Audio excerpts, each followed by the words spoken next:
Cool. Hey, Kent, you want to go first? Sure. So Awesome. last week was working on the long proposal times. We observed behavior such that essentially you would have nodes that would get ahead of other validators, and, and this would cause this pattern where that node that is ahead gets to create blocks continuously while the other nodes try to catch up. And this would make it look like the nodes that are trying to catch up would have really long proposal times when it's just that they just had a lot of blocks to replay in order to produce the block that they currently want to produce. And so if once we stopped the nodes that were far ahead, the block proposal times for the nodes that were behind went back down. And so we're now working on a solution where we want to make it such that nodes that are ahead have some kind of natural process to slow down so that other nodes can catch up. And another thing we've noticed is that the estimator times or the estimator calculation times have been growing as the number of blocks go up. And so for the last run that went for 6 days, the estimated calculation started going up to a minute. And so we're sort of investigating why this is happening, because in theory, if all nodes are auto-proposing, then there isn't a increase in the subset of the DAG that matters for the estimator calculation. And so the estimator calculation should be relatively stable in length.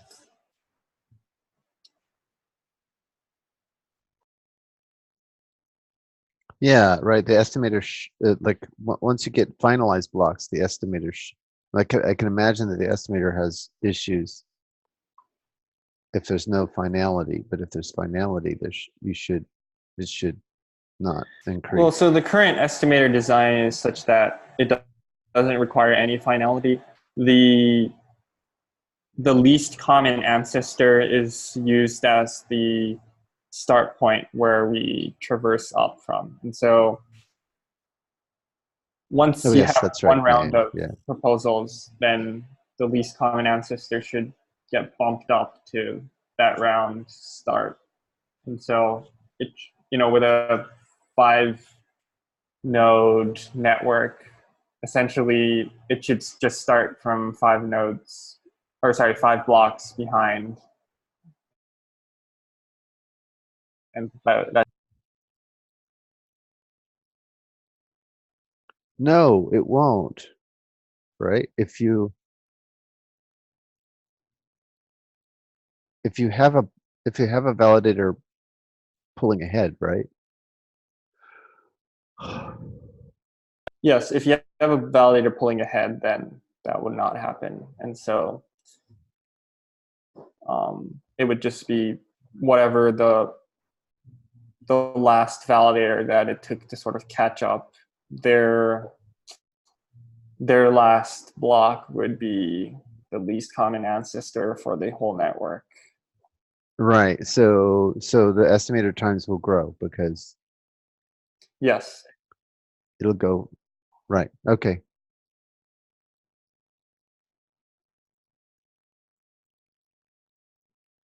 So those two problems are at least related. We don't know if it. Okay. Well, good.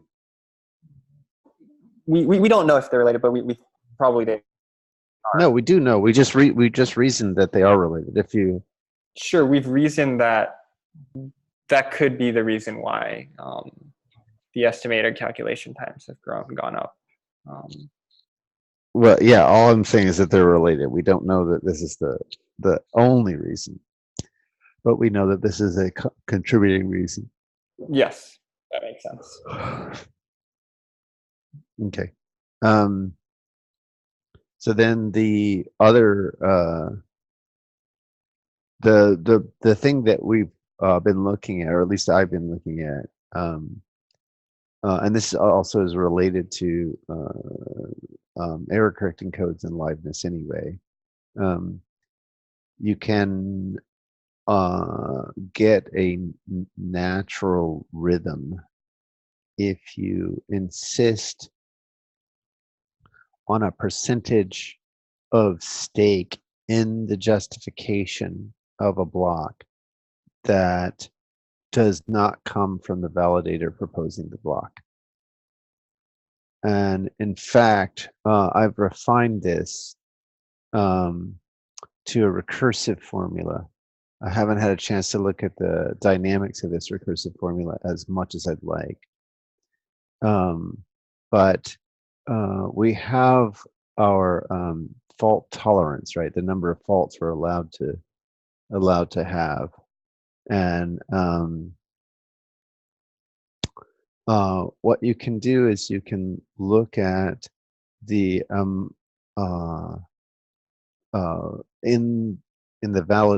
in the justification, you want to look at the amount of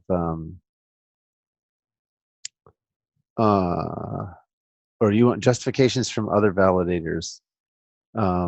So you want to treat the staking pool as if it's recursively smaller, right? So it's the staking pool minus the validator that's proposed in the block. And then you want a justification that would give you fault tolerance with as if this validator were not participating. Right, so it's basically, Casper recursed down one level. Kent, do you understand what I'm saying? I'm sorry. I'm following so far. Please continue. So I mean that's all that we're I mean that's it, right? You just insist that you don't that the validator that is proposing a block proposes with a justification that has enough from the other validators that you essentially have the stake behind it that would support the fault tolerances that have been declared. So the fault tolerance, I guess we can skip the fault tolerance. I'm still working on that, but you want essentially a quorum behind the block, right? So you're just looking for enough stake that it would go, that it could potentially pass muster. Not that it does, but that it could. So you don't have to have every validator, which would be essentially a kind of round robin sort of thing. But you have to have enough validators in your justification that it's likely that this block could be accepted. Yep, that part makes sense. What makes this recursive? Like I understand like the recursion is that you're considering Casper -1, right? So if you have if Casper n is invalidators, this is Casper n -1. But that part is irrelevant. It's not important for this discussion. It's just you just want to push, put the you only want to create block. I'm trying to get to a point where where we justify the block in terms of uh, uh, just enough to make it a plausible block, but without having to force any particular order. Now, it could be that certain staking allocations or distributions will force orders, but it's not required. Yeah, so each validator gets to set their own threshold for as how many other validators they need to see blocks from before they propose their own. Yeah, but if you do that, then you will get rabbits. I see. So you're saying that that threshold has to be the same network wide. Ideally, I think that's the only way you can get liveness.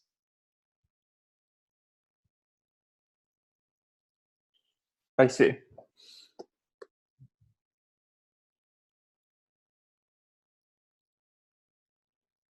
But I think it's an easy fix.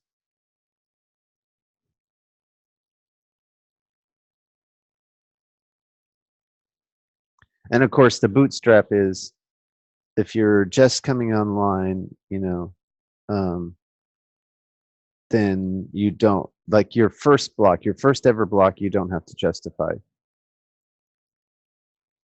Yes, that makes sense. And in fact, I think you can generalize that to a prefix of in, but then after in, you have to have alternation. What does a prefix of n mean? I'm just saying that your justification could have a prefix of in blocks that don't satisfy this property. So if you think of it as a tree, right, there's some, you could go like root, next node, next node, next node. You have some, so there's no branching. It's just like some prefix.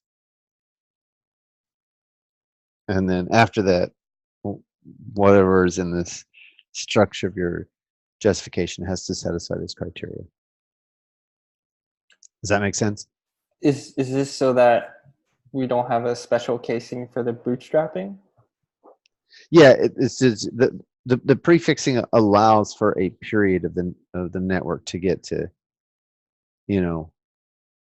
because like if you insist on, obviously if you insist on good alternation at the beginning, then you're deadlocked because nobody has another block. Is it because we're treating the genesis as no validators have created it versus all validators have created it? Yes, that's correct. If you treat it as all validators have created it, then you're not deadlocked. But if you treat it as no validators have created it, then you're deadlocked. And you can get into similar kinds of situations at the beginning where there's not enough population of blocks, and so everybody's still waiting. So you can you allow for a stutter, right? But after that stutter, then you have to have the good alternation. Does that make sense? Yep, that does. Okay, cool. Yeah. So, I mean, you and Mike and I can analyze this, but I think that solves the problem.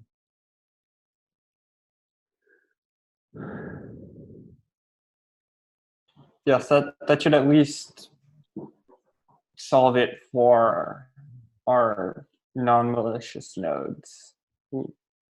Yeah. I mean, even for malicious nodes, what you do is you make it a slashing offense.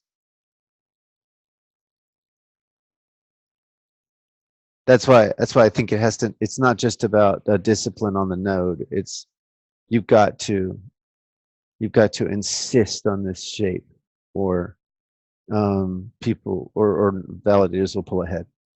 They'll essentially force non-liveness.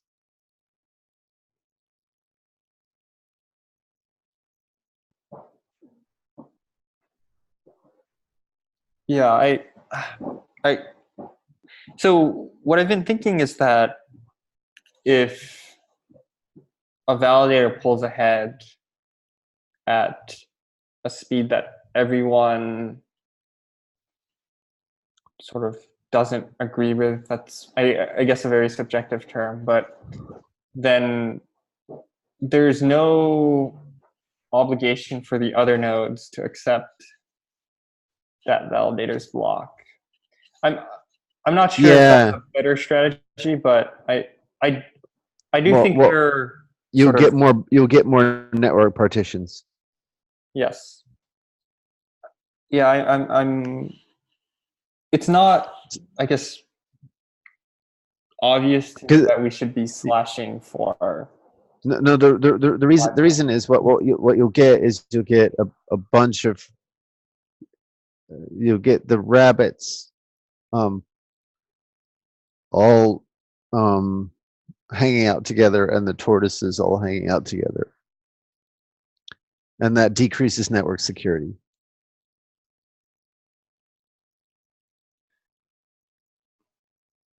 I think, yeah, well, I guess one way to Whereas Mhm.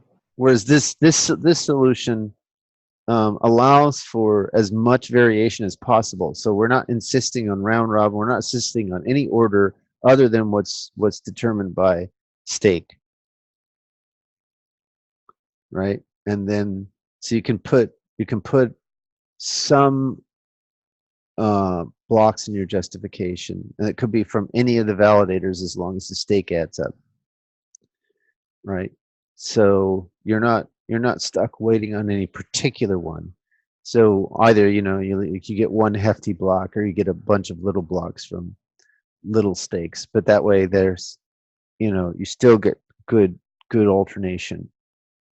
Um, and and it but if you don't slash for this, so if validators start proposing with blocks justified by themselves, with with blocks that are justified by themselves, ad infinitum, then the network is not live and it becomes an attack vector.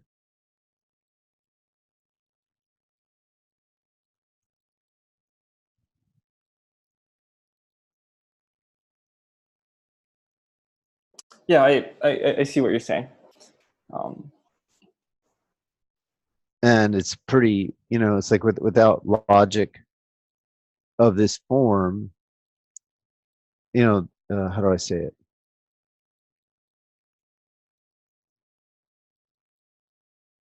Yeah, yeah. If you try to if you try to leave it open so that they can um so that a few of them can pull ahead, then that also leaves the door open for the attack vector.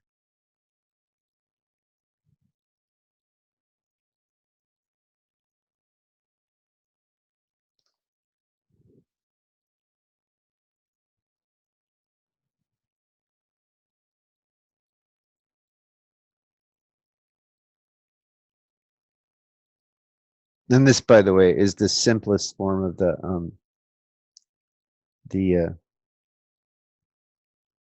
uh, making uh, the bounded region.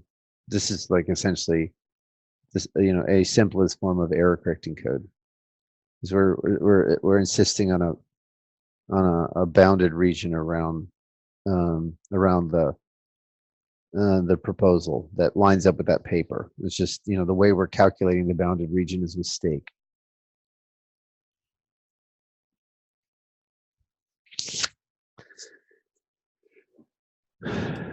I guess one concern I have is if we choose some threshold, let's say 60%, then essentially we won't have any kind of, I guess, soft forking behavior. It, um, which I Well, this guess, is why. Yeah, I know what you're saying. Yeah, what I was hoping to do was to relate the threshold to the number of faults we tolerate.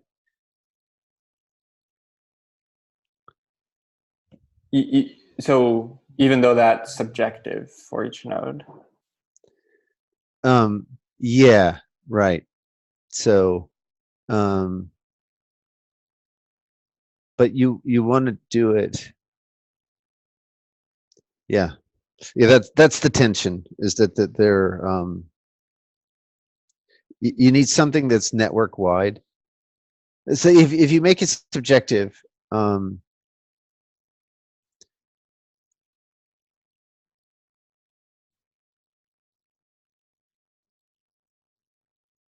well, actually, sorry, I'm thinking this through a little bit more.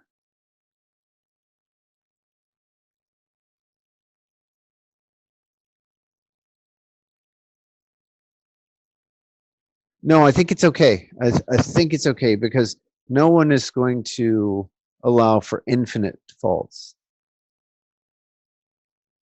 Yes. So as long as you don't allow for infinite faults, well, no, it's more complicated. You have to insist on you have to insist that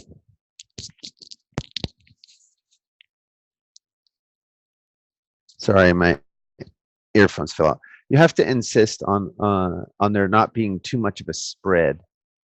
So in the liveness case, the issue is that you have a spread. And if you have too big a spread, then you can drift apart arbitrarily. And that's the other way of thinking about the error correcting code phenomena. So you just want to insist that the um, fault tolerance, even though it's subjective, that there isn't too much of a delta between the faults that any pair of validators is willing to accept. I see. So I know that actually, I think the final, or at least the temporarily final validator incentives strategy is to kick out nodes are that haven't proposed in a certain amount of time. Um, I'm wondering this. I guess like this is well, I guess related, but I'm trying to formulate exactly how.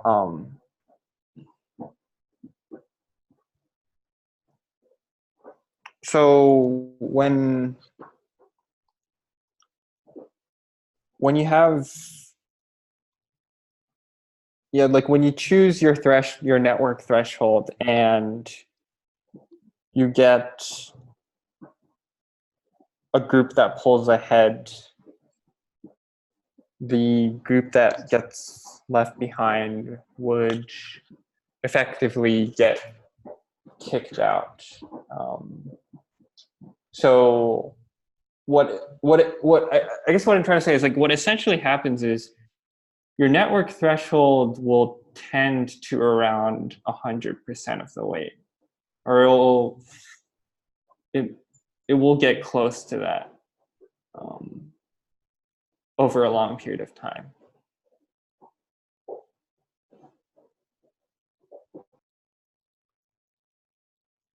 Um,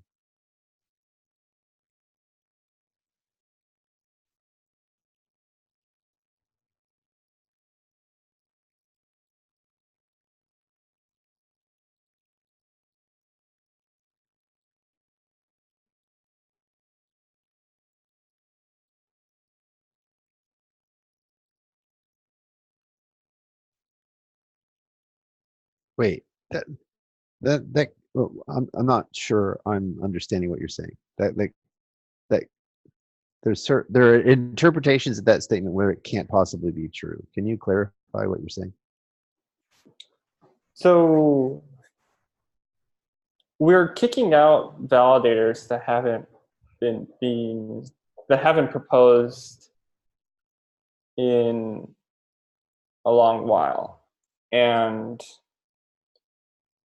So why were those validators kicked out in the rabbit scenario? Oh, we don't have a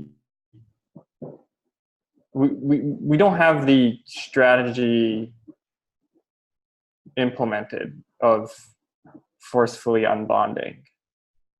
Got it.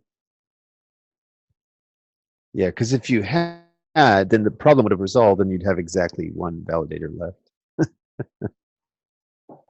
Yes. I well, yeah, that is true. Which is an interesting case because that validator could be a minority of the wage. Right. It's a clear problem in the security of the network. Yes, or that validator has huge incentives not to leave everyone behind. Because the moment they've proposed their, I believe it was 2000th block, but we could have increased the constant, then they would have to kick all the other validators out, except that would not be in their favor. They're sort of forcefully creating this hard fork.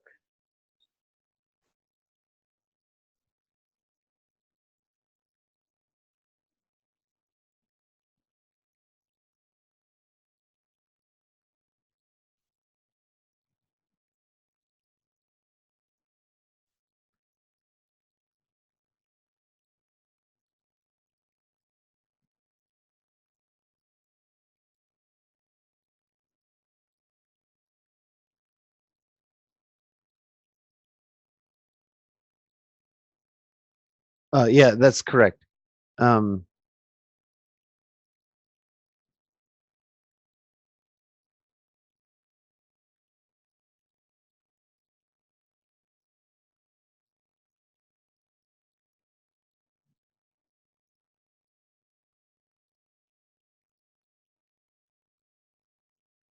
so I guess my point is that uh, you recover the security of the network with this uh, the pattern of good alternation, and and all we're doing is we're trying to hone in on the good, on the parameters of the pattern of good alternation. It actually extends. Right? It doesn't have to be good alternation. It can be um, over a tree. You can have a distribution over a tree, and this is the more general form. But good alternation is good enough for now. The other logic is more complicated, unless we can find a recursive form. But you understand that instead of just like at every level of the tree, you have this kind of alternation. The justification tree, you have this kind of alternation. Right. So basically, what it will be is like a subpopulation at this level, a different population at this level, a different population at this level. Or by level, I'm taking the fringe of the tree. I guess I'm having a hard time imagining like what the tree consists of, or like what even the tree is So I'm representing. just talking about the justification tree. That's all. That's it. Is the well, so I guess the way I see the justifications is a like, oh, is this the DAG? Like the It's not the total DAG. It's just the you start at a particular block, which is the block that a validator is proposing. That's the root, and then that block has a set of justifications, which are all blocks, and then each of those blocks has a set of justifications.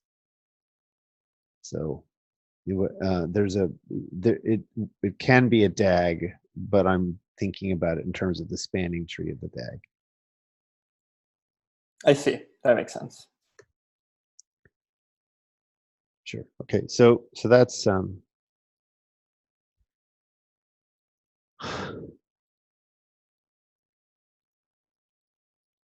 that's the, so then at each, at each fringe, you just have good alternation.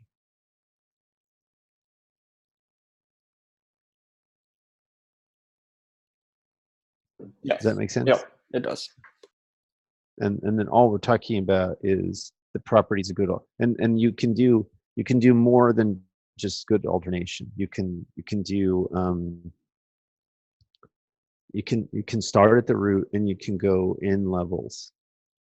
And as long as within that in levels you have a certain distribution, you're okay. And that's Yep. the more general gadget. But good alternation is enough for now, until we want to tune some parameters. Yep. And in fact, the rule to kick out validators that haven't proposed in 2000 blocks is basically a Yes. 2000 level distribution Yep. scheme. Yeah. Exactly. Yes. And now you have the essence of the error correcting code liveness strategy. It is exactly that. That's all there is to it. And what it does is it doesn't insist on any particular order. It just says you gotta, and the thing for us is that we're calculating this bounding box thing using stake. Like in their calculations, they don't have stake, right? They have, their situation is not as sophisticated as ours. But this is the essence, and it's like, it goes back to the whole point about using justifications, right? Is the justification structure gives you everything you need in order to insist on properties of the communication flow. Pardon, but what are you referring to by they? The paper, the error correcting code paper that. I see. Yeah. Yeah. So they're building a notion of, a bounding box that's, essentially determined by Hamming distance. And we're in the good alternation proposal, we're simplifying the Hamming distance quite a bit, but we're making it more subtle because we have stake. So you can allow bigger trees, and that increases the Hamming distance. So, but now you have to look at your Hamming distance calculation also in terms of stake, and that's what makes this a little bit more subtle. But good alternation is going to be fine, and again, recognizing that it's not just exactly alternation. So there's a period of stutter, like on the tree, you're allowed to have a prefix of stutter, and which is the network just getting up to speed. And then after that, you have to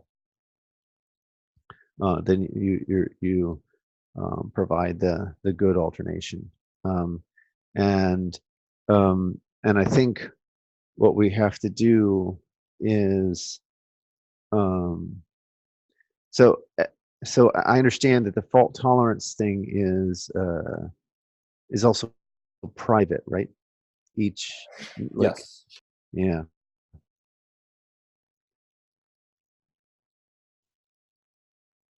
Yeah, if you allow for too great a spread of faults, you will get windows of liveness issues. Yes, that is true. So I don't know how private it can actually be.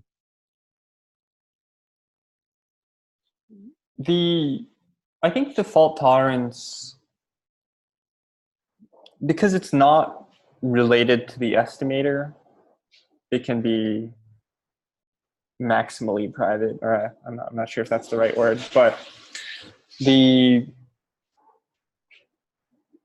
like you don't get stuck in terms of proposing blocks just because your fault tolerance is 100%.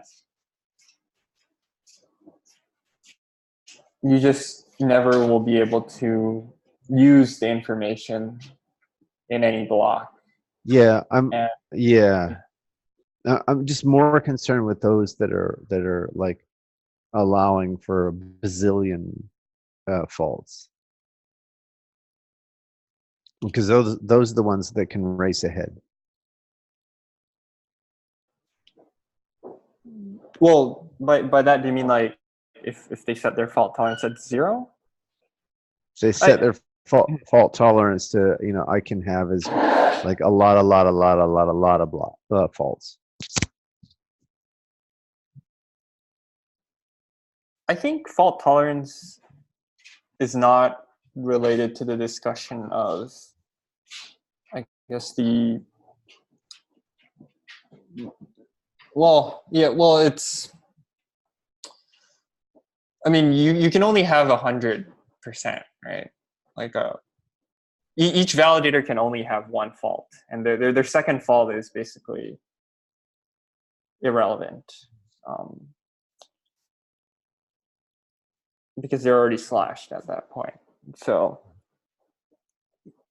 if you have n validators, you can only have n faults, and that adds up to 100%. Okay, I see the way you're measuring it. Sure.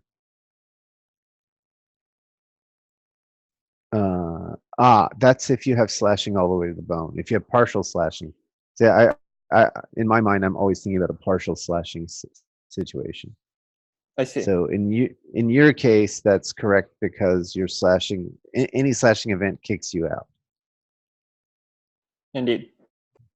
Right, and so the other thing that I was thinking about is that in this case, not having the justification structure doesn't kick you out, but It sets you aside, or no,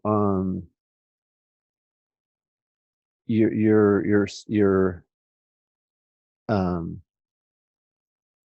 it reduces your stake.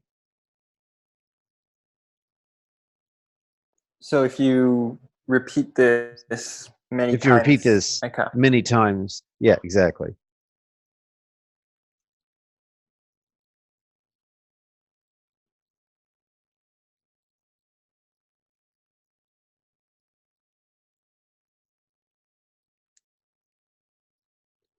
Because and this is to allow for network partitions.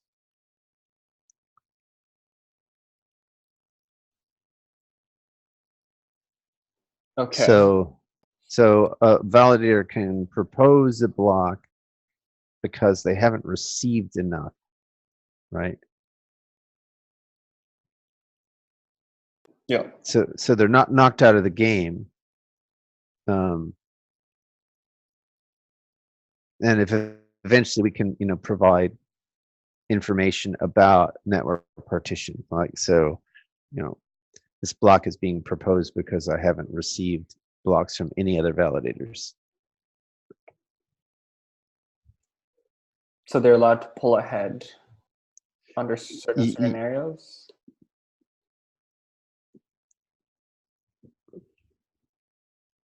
Yeah, exactly. So in the case, they're not really pulling ahead. What they're acknowledging is that there's been a network partition, and then the network gets rejoined, and they So that implies that while they acknowledge there's a partition, they can't be slashed? I mean, so it's more complicated. I mean, what I'm suggesting is that they're ultimately what you'd like is a situation where they can recover the partial slash, right? so they know they're taking a risk. But for now, we don't have to do that. I see. Yeah. It's a more subtle thing. But we do have to.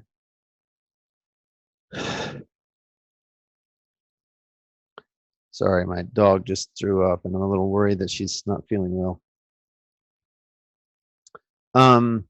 Anyway, so yeah, the idea is, for now, is that we have good alternation, and I would propose a partial slash. Okay. Yeah.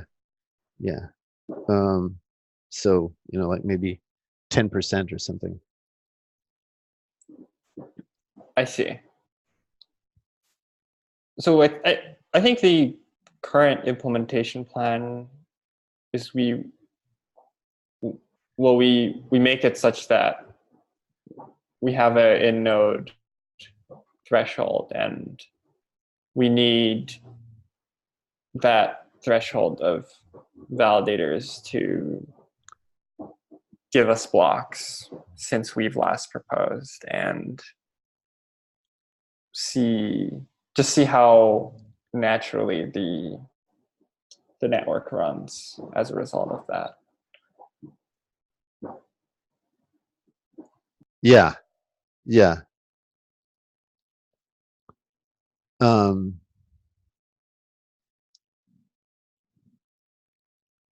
So I mean, anyway, I think we've got the shape of a solution, and we've got the and we know what the parameters are, right? So we know how to essentially we know the general shape of a liveness solution. The general shape of the liveness solution is you have a distribution over a chunk of the justification tree, right? And you say it's basically a spec on justification trees that are allowed to that are reasonable, right? So you can think of it as like it's like a little grammar on your justification trees. It's like, but the grammar is stake weighted. So you're allowing for trees that match this grammar. Does that make sense? Yes. You understand what I'm saying? Okay, right. But I didn't want to implement the full logic for now, because it's we're just trying, like that could take a long time to test and yada yada yada. But good alternation is a subset of that notion. Yes.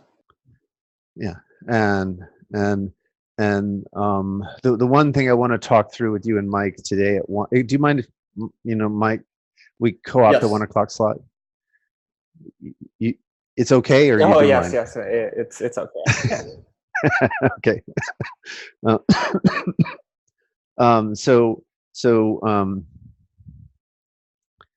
I just I want to just walk through the partial slashing piece of it, but other than that, I think we've got a solution, and it's a very straightforward fix, right? Doesn't take very long to implement so few lines of code. Sounds good. Cool. Anyone have any questions on this? Kent and I were kind of going deep on this, but no, I don't have any questions, but that was enjoyed the discussion, since I've been following the story of the issue of the long proposed times, and kind of seeing how it all is coming together is encouraging. Yeah, well, see, the thing is that the long proposed times, at least the phenomena that we've documented, is clearly liveness.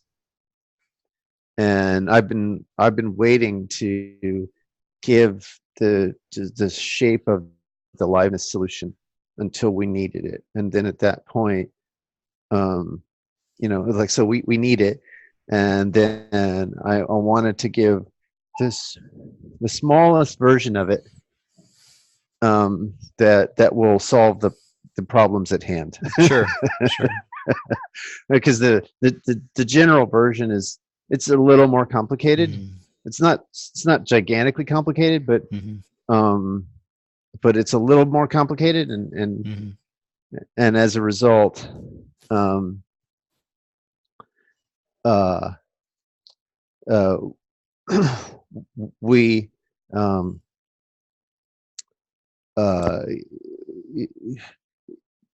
there would be a lot more testing and a lot more perturbation to the schedule. Right. Right. Right. Yeah. Right. And so with this one, we have a subset of the